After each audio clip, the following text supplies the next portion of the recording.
Hello everybody, my name is Adrian Chen and I'm a Financial Advisory Manager with Financial Alliance. Hi, I'm Lisa. I'm a Senior Consultant with Financial Alliance. As a financial coach, I help people take control of their financial future, make informed decisions, and also to allow them to achieve their financial goals in the future. So through meticulous planning, I help business owners in securing their financial future and also build a lasting legacy that will impact their loved ones for generations to come. Yeah, I think increasingly I've been noticing there are a lot of people that are getting into what we call a future debts. That means they are buying things but they are paying in the future. The buy now, pay later. Buy now, pay later, or they are like literally using their credit card, and I think using credit card is still okay, but it's the fact that they are using cash advancements to pay for it. That's something that worries me more these days. Yeah, because when we are buying things and then paying in the future, we are constantly not in the saving zone. Yeah, we are constantly in the debt zone. But constantly in spending and spending and spending. Yes, correct. And it is a habit that can be difficult to get rid of. Once a person is in that mode already. Yeah. So I have friends that are actually perpetually in spending the future money. Yeah.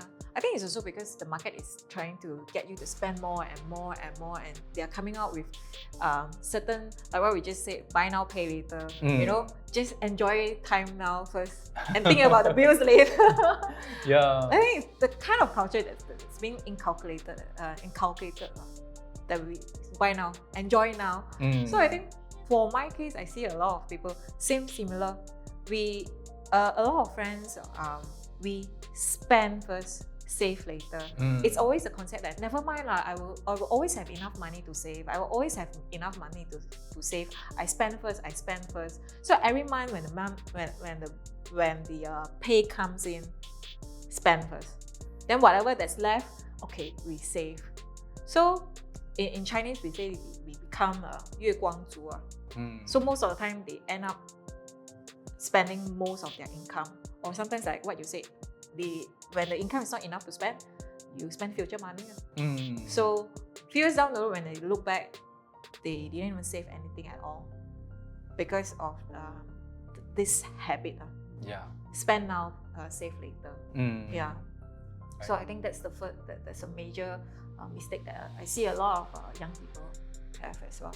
And in fact, when people are not saving enough and they are spending future money, it will actually affect them in the long term because of the fact that they are not, they don't have like an investment portfolio, or they are not investing enough. Yeah, and we all know that in investment, time is our very best friend. Yeah, and it will actually help to compound whatever returns that we are getting from the particular investment. Correct. So they are not making use of the best tool that they have, which is time. Right. Because I think the compound effect is actually the 8 wonders of the world. If they actually understand how compounding works, they probably could have saved up more than what they should be saving. So a lot of people will only start to realize that they do not have enough money to retire when they are probably in their 40s or when they're in their 50s. Because when we are younger, we have lesser liability, we have lesser responsibility. It's perfectly fine for you to spend all the money you have. But when, if they were to go through the traditional family path, get married, have kids, that's when you have more obligations. Then the money that you've been spending goes to the kids, and they end up leaving nothing for themselves. And when they're in their 50s, they start to panic already. This is where the panic mode starts in, like, what am I going to do? How can I get myself out of this? Yeah. So it's a habit that has started since they were in their 20s. It's very hard to change. Yeah. So, and in fact, when they are at that particular stage, they will start to look out for more risky investments. Yeah, it's when the time when they shouldn't be, but that's when they want to really want to get the most out of money. That's where they look at very risky ones. Then they probably end up losing more. Yeah, if they're not careful. Yeah, if they're not careful. Yeah. I see that quite a fair bit. Even for me, I was that type, the YOLO type. When I was when I was young, it was, you know, when you first get your own money, it feels so good, right? That, oh, I can spend everything. Then that is also the same time where this good habits needs to start as well. Saving, put aside money where you won't see it, you know, you can't touch it, or invest, make use of the time. That's where I think people should start from young, even from when they're kids. Start teaching the kids how to put aside money. Agree. Yeah. And when things happen, probably whatever the bare minimum they've saved up, they could have just wiped everything off also. Yeah, that's the scary part. I think most people have the misconception that they don't really need financial planning at all. Yeah, all they need to do is just to save and save and save, and they will eventually reach their goal. Yeah. I think a lot of people have that. Save only. Save only, right? Yeah. Yeah. Save for what? Don't know. Just save only. Correct. And in fact, that is a form of financial planning. Yeah. In itself, is save with no objective. Yeah. So, you know, which is why a lot of people eventually they give up halfway, is because they do not have something to work towards. Yeah. So they will so probably end up using whatever that they've saved up for, because yes, exactly. Like they will probably save for a period of time, and then after that, when something big comes along, they will just use the whole money and then they will just pay for it. Yeah, without any backup or without any setting aside any emergency fund, which can be worrying, you know, because every one of us do need to set aside a certain amount of emergency fund as well. So the most important thing to do is to set a goal first.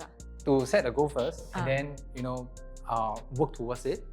Yeah, and then you'll try to cover the different aspects of financial planning that most people that they may not know about, such as, you know, investing, and because in the realm of investing there are so many kind of investment. Investment is already a huge topic to talk about already. Exactly, and then it's not just investing like wealth enhancement. There's like wealth protection, and then there's wealth distribution.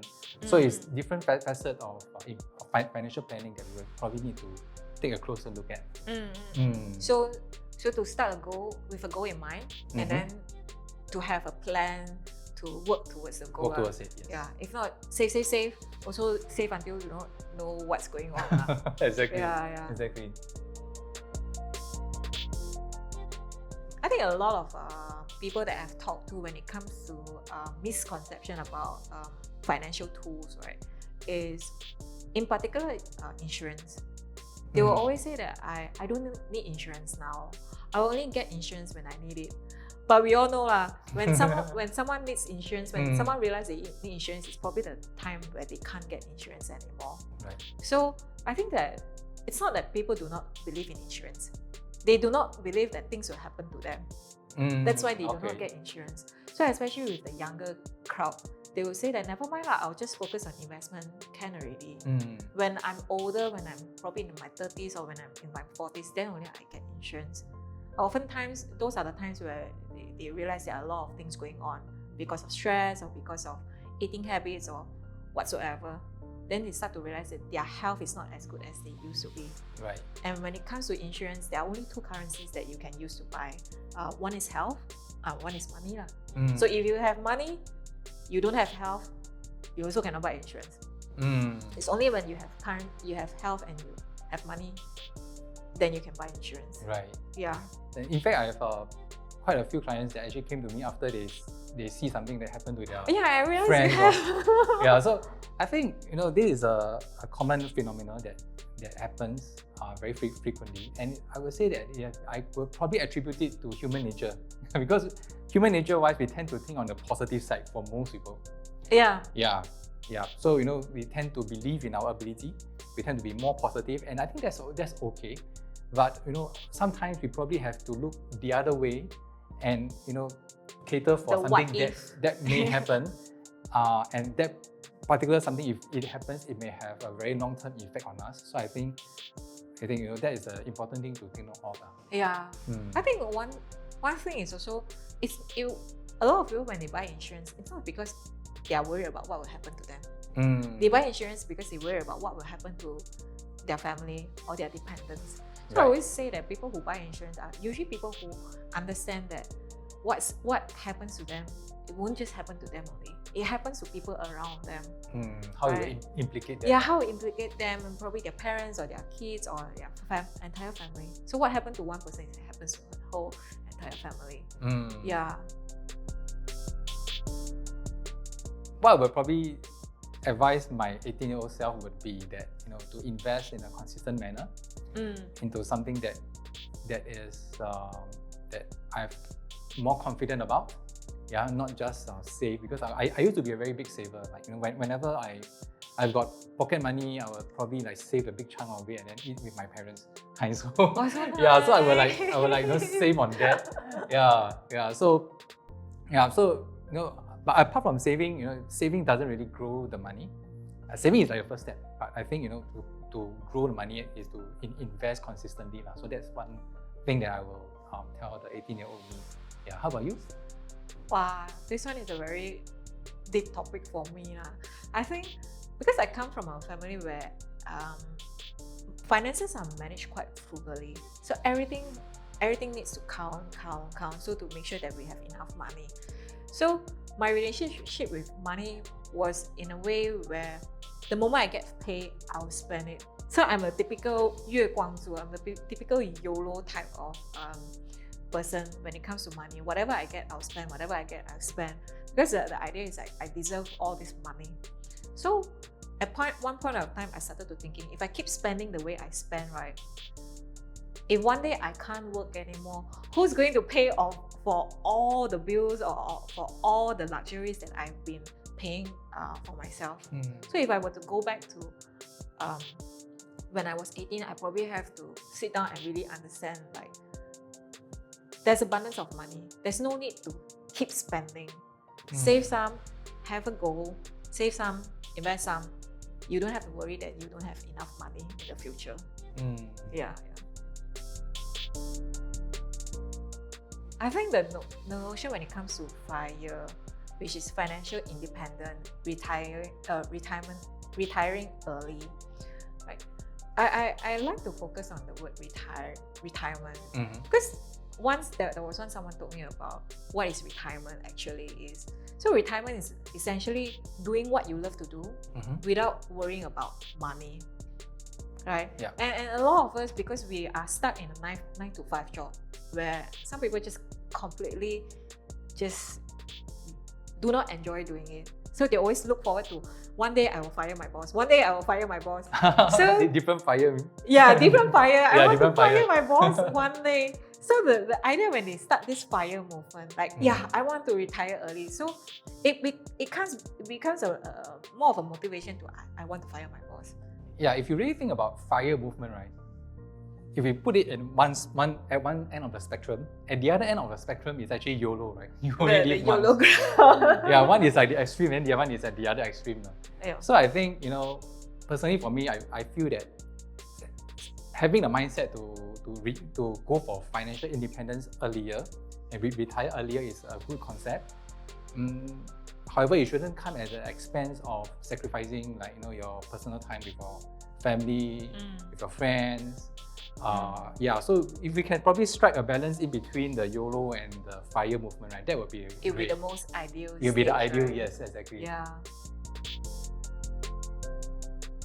So one of the challenges that people find themselves retiring early, right, are people who are in the sandwich generation. Have you heard of what a sandwich generation is? Yeah, basically my generation. My generation also.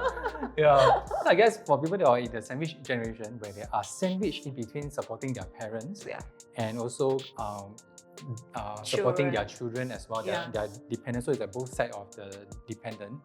And as a result of this arrangement, they probably have lesser to cater for themselves. And also the additional demands for children to have more things in life, to let children experience more things in life, like I know people that they're sending their children to, their children's schedule is tighter than theirs.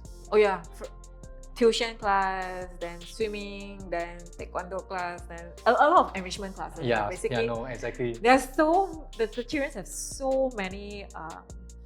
I say a lot of enrichment classes that they can choose nowadays. So much better than when we were kids, man. Yeah. Yeah. But I think it's okay, because as long as it's within their means. So within their means is a very subjective thing. Yep. Yeah. So for some parents, within their means is as long as they can afford fully, that is within their means. But for other parents, it is as long as they can afford after they set aside their retirement funds, that is within their means. Yeah. So I think the key idea here is to probably have a bit of like to cater for yourself a little bit more for your future, because and I've spoken to some of these parents. In fact, they were saying that when they are in their retirement mode, they are not expecting their children to take care of them. Yeah. I think they've been through the phase whereby they've taken care of their parents. And I think we are brought up in a world whereby we need to be independent. We don't want to rely on our kids. I think it's very different. Our generation is more like, okay, I do not want to ask money from my kids in the future. It's kind of like a very, very self-sufficient, comes from a very self-sufficient mindset. Exactly. Yeah. Exactly. Yeah. Exactly. And planning needs to be done for that to materialize. Because if not, then the sandwich generation, providing for the parents, providing for the children, and they are not expecting anything in return from their children. So it's always a give. Yeah. Yeah, and if they are not careful in planning for themselves, sometimes eventually it may lead to them having to ask money for their children. Correct. So sometimes when I talk to parents like this, typically parents their kids are still probably like 5 years old, 6 years old. I will tend to ask them, so you are in this sandwich situation now, right? So there are ways you can get out of it, or there are ways you can plan so that this cycle will not be repeated, right? So you won't be sandwiched, your kids won't be sandwiched, your grandkids will not be sandwiched. So how do we do it? One way of it is to help your parents do their financial planning, so that whatever that they've planned for their parents, it can get passed down to themselves. So you basically it's one bird, basically it's one stone, two birds. Okay. Yeah. By helping their parents plan, because at the end of the day we are considered more we are considered in a generation we are more informative about financial tools. Our parents may not be. Yeah. Right. So when we help our parents plan properly for their retirement, in time to come, it will become our retirement plan as well. Okay. So it's something that you plan for parents and then it flows down. It flows down to us. Yeah, it flows down, and if they're lucky enough, the kids are good enough, they probably want to pass it down to the kids. All right, Lisa. It was a great conversation that we had earlier. Me too. Yeah, and in fact, this is about the time that we have left for this conversation.